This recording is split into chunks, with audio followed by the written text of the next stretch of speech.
اسلام کی بنیادی عبادات میں نماز، زکوٰۃ، حج اور روزہ ہیں۔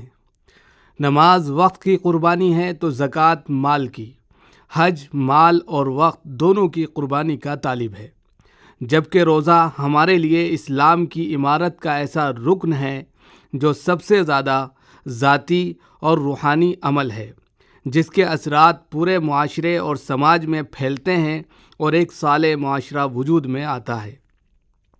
لہٰذا آج ہم آپ سب حضرات سے رمضان اور روزے کی اہمیت پر گفتگو کریں گے۔ سامعین، ماہ رمضان المبارک آپ کے سامنے ہے۔ یہ روحانیت اور نیکیوں کے موسم بہار کا مہینہ ہے۔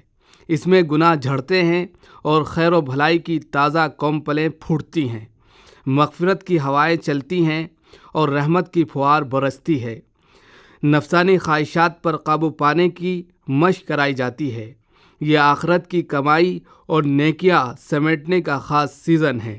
نوافل پر فرض کا اجر ملتا ہے اور فرض کا ثواب 70 گنا بڑھا دیا جاتا ہے۔ ماہ رمضان کو اللہ رب العزت کے کلام سے خاص مناسبت ہے۔ تمام آسمانی کتاب اسی مہینے میں نازل ہوئی ہیں۔ حضور اکرم صلی اللہ علیہ وآلہ وسلم نے اس مہینے کو صبر کا مہینہ بتلایا ہے، اور صبر کا بدلہ جنت ہے۔ یہ ہمدردی و غمخواری کا مہینہ ہے۔ صبر سے مراد نفسانی خواہشات کو دبانا اور بھوک و پیاس کی مشقت کو برداشت کرنا ہے۔ جب انسان بھوک و پیاس کی تکلیف سہتا ہے تو مستقل فاقہ کرنے والوں کے درد کا احساس ہوتا ہے، ضعیفوں کی بے بسی اور محتاجوں کے غم کی کسک محسوس ہوتی ہے۔ یوں ہمدردی اور غمخواری کا اخلاقی وصف دلوں میں پیدا اور بیدار ہو جاتا ہے۔ اس لیے اسے غمخواری کا مہینہ کہا گیا ہے۔ اس ماہ مبارک کا پہلا عشرہ رحمت، دوسرا عشرہ مغفرت اور تیسرا عشرہ دوزخ سے یعنی آگ سے خلاصی کا ہے۔ اسی ماہ میں انگنت برکتوں اور بے شمار رحمتوں والی رات لیلۃ القدر آتی ہے، جس کی فضیلت و اہمیت سے متعلق قرآن مجید میں پوری ایک سورت نازل ہوئی ہے، جسے 1000 مہینوں سے بہتر قرار دیا گیا ہے۔ 1000 مہینوں میں تقریباً 30,000 راتیں اور 83 سال آتے ہیں۔ بہتر ہونے کا مطلب یہ ہے کہ اس ایک رات کی عبادت 1000 مہینوں کی عبادت پر فائق ہے۔ اس میں قرب الہی کی جتنی منزلیں طے ہو سکتی ہیں وہ دوسری 1000 راتوں میں بھی طے نہیں ہو سکتی۔ اس رات کو رمضان المبارک کے آخری عشرے کی طاق راتوں میں تلاش کرنا چاہیے۔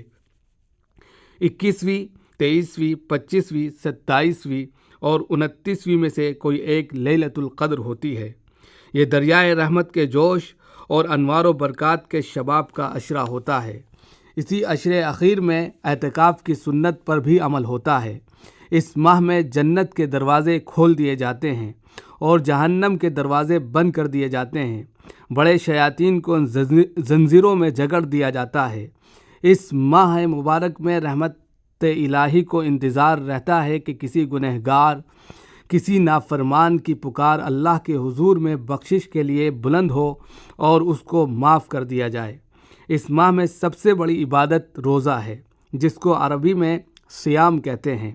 صیام کے معنی رکنا، باز رہنا، یعنی قرآن کریم کے مطابق رمضان المبارک کے مہینے میں صبح کی سفیدی کے ظاہر ہونے سے پہلے رات کی سیاہی تاریکی نمودار ہونے تک نیت اور ارادے کے ساتھ کھانے پینے، جنسی عمل اور ہر برے کام سے باز رہنے کا نام روزہ ہے۔ روزہ اسلام کا تیسرا رکن رکین ہے۔ تمام اقوام و ملل کی تاریخ میں روزے کو ایک محترم بالشان حیثیت حاصل ہے، اور تمام قوموں نے اپنے اپنے مذہبی تقدس کے اعتبار سے روزہ رکھا ہے اور رکھتے ہیں۔ ہمارے ہندو بھائی برت رکھتے ہیں، یعنی ہر ہندی مہینے کی 11 تاریخ کو برت رکھتے ہیں، جبکہ ہمارے مسلم بھائی رمضان المبارک کے مہینے میں روزہ رکھتے ہیں۔ قرآن کریم میں اس طرف اشارہ کیا گیا ہے، یا ایھا الذین آمنوا کتب علیکم الصیام کما کتب علی الذین من قبلکم لعلکم تتقون۔ روزے کی اہمیت و افضلیت کے تعلق سے اللہ رب العزت کا خود یہ کہنا ہی کافی ہے کہ میرے بندے میرے لیے روزہ رکھتے ہیں، لہٰذا ان روزوں کا بدلہ میں خود ہوں۔ جس کے روزے کا بدلہ خود اللہ رب العزت کی ذات ہو تو اندازہ لگایا ہی نہیں جا سکتا کہ وہ کتنا بے حساب ثواب عطا فرمائے۔ حضرت صلی اللہ علیہ وآلہ وسلم نے ارشاد فرمایا ہے، جو شخص اللہ کے راستے میں ایک دن روزہ رکھے، اللہ تعالیٰ اس کے اور دوزخ کے درمیان اتنی بڑی خندق حائل کر دیتے ہیں جتنی مسافت زمین اور آسمان کے درمیان ہے۔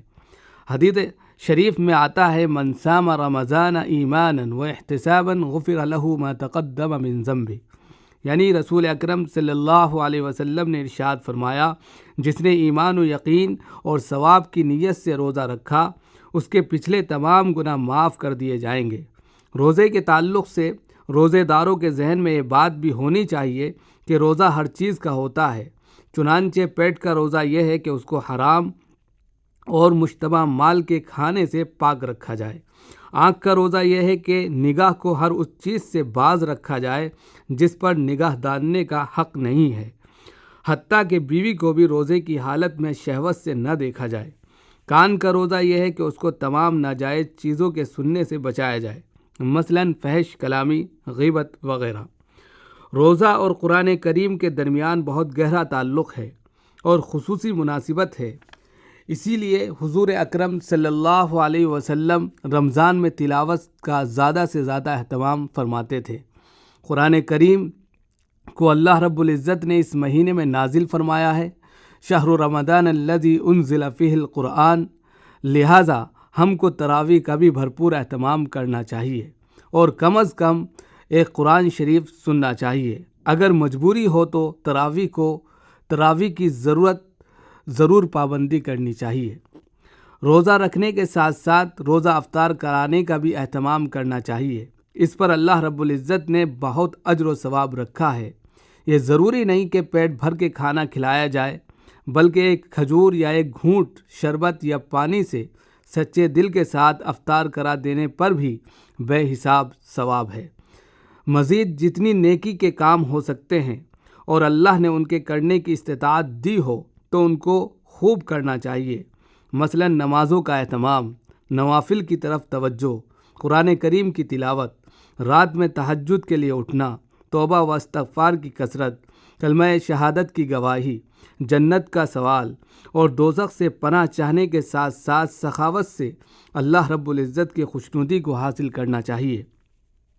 خلاصہ کلام یہ ہے کہ روزہ در حقیقت نفسانی خواہشات کا توڑ، دل کی پاکیزگی، اندر کی صفائی، خلوص کا بہترین مظہر اور اللہ رب العزت کی رضا کا بہت اچھوتا طریقہ ہے۔ بندہ صرف رب کے لیے بھوکا رہتا ہے، اس کی خوشنودی حاصل کرنے کے لیے راتوں کو تراویح پڑھتا ہے، سحری کا اہتمام کرتا ہے اور پھر دن بھر بھوکا رہ کر اس کا دل خوب صاف ہو جاتا ہے، گناہوں کے شہر ویراں میں نیکیوں کی فصلیں باہر آ جاتی ہے۔ اور یہ بات ہمیشہ پیش نظر رہے کہ اللہ رب العزت جس طرح رکوع اور سجود ہماری تکبیر و تسبیح سے بے نیاز ہے، اسی طرح اسے ہمارے بھوکے اور پیاسے رہنے، ہمارے روزہ و تراویح، ہماری سحری و افطار کی بھی کوئی حاجت نہیں ہے۔ یہ تمام امور صرف اور صرف ہمارے ہی فائدے اور نفع کے لیے ہیں۔ آخر میں ہم اس حدیث پر اپنی بات ختم کریں گے جو حضرت ابو ہریرہ رضی اللہ تعالیٰ عنہ سے مروی ہے۔ وہ فرماتے ہیں کہ امت محمدیہ کی 5 خصوصیتیں ہیں، ایسی ہیں جو کسی اور امتوں کی نہیں رہی ہیں۔ پہلی خصوصیت یہ ہے کہ اللہ رب العزت نے روزے داروں کے منہ کی بدبو مشک سے زیادہ پسند فرمائی ہے۔ دوسری خصوصیت یہ ہے کہ روزے داروں کے لیے دریا کی مچھلیاں تک دعائے استغفار کرتی ہیں۔ تیسری خصوصیت یہ ہے کہ رمضان کے واسطے جنت کو شروع سال سے سجایا جاتا ہے۔ چوتھی خصوصیت یہ ہے کہ سرکش شیاطین کو قید کر کے دریا میں ڈال دیا جاتا ہے۔